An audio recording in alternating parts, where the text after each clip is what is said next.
Slavery is apparently a big money maker still to this day, and apparently is more lucrative than having an NFL career, because last week former NFL player, Atlanta Falcon Eric Johnson, decided to get caught up in a human trafficking ring after he left the NFL and I guess started his own gang. Some breaking news to talk about, folks. We have just learned that a former Atlanta Falcon is now tangled in a major human trafficking bust in Gwinnett County that also has ties to some of the biggest gangs in the country.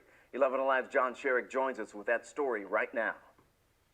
It is a 96-count indictment issued by a Gwinnett County grand jury charging 8 people, 7 of them shown here, with trafficking women for sexual servitude, terrorism, kidnapping, aggravated assault, gang activity, racketeering. One of the accused, Eric Johnson. Georgia's Attorney General, the prosecutor in this case, calls Johnson one of the 3 leaders of the so-called Lotto Gang, orchestrating violent crimes with the others. Eric Johnson, a former pro football player. He began his NFL career with the Oakland Raiders in 2000 and in Super Bowl 37 in 2003.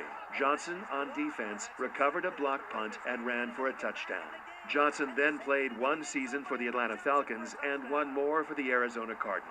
Now, just one of the accusations in this indictment against Johnson is that he, along with others in the gang, trafficked an underage teenage girl for sex. The indictment's only the latest in the anti-human trafficking and anti-gang war led by Georgia Attorney General Chris Carr and Governor Brian Kemp, aimed at preventing gangs from recruiting and exploiting children and aimed at rescuing children kidnapped and forced into human trafficking.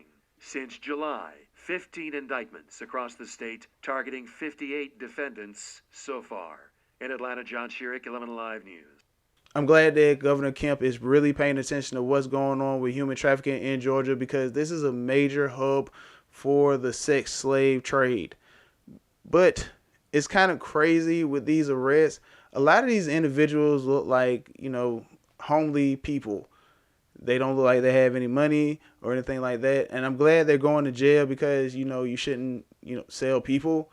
But at the same time, I'm still have problems with the whole Jeffrey Epstein thing, because now it's starting to look like that he was just a CIA agent and he was just gaining information, because his little black book contains a lot of individuals, especially, royalty and famous billionaires and all that good stuff. I went there with the sole purpose of saying to him that because he had been convicted, it was inappropriate for us to be seen together. But the royal admitted he'd stayed with Epstein in his New York mansion for 4 days. You were staying at the house of a convicted sex offender.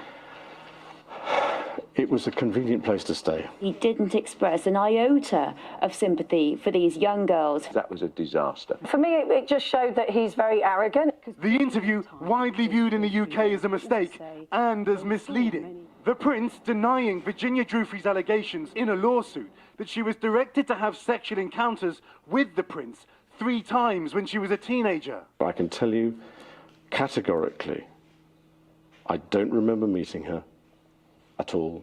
Giuffre alleges she remembers the prince sweating profusely as they danced at a London nightclub in 2001. There's a slight problem with the sweating because I have a peculiar medical condition, which is that I don't sweat, or I didn't sweat at the time. Giuffre has not responded to the prince's interview, but spoke to NBC News last September. He knows the truth, and I know the truth. Tonight, Buckingham Palace telling NBC News the Queen was aware of the interview. Prince Andrew may have hoped to answer the burning questions about his friendship with Jeffrey Epstein. Instead, he's poured gas on the flames. But let me know in the comment section down below, what do you think about this situation? I know that locking these people up is a good thing, but at the same time, I can't let go of the whole Jeffrey Epstein thing. I'm your host, TJ Evans, with another installment of the TJ Evans Show. Remember, do the YouTube and Rumble thing. Go to Royal Family Studios, subscribe to the page, and also check out my book on Amazon, The Diary of Marvin DeWayne. Y'all stay safe, stay prayed up, do your own research. Don't take my word for gold. Peace.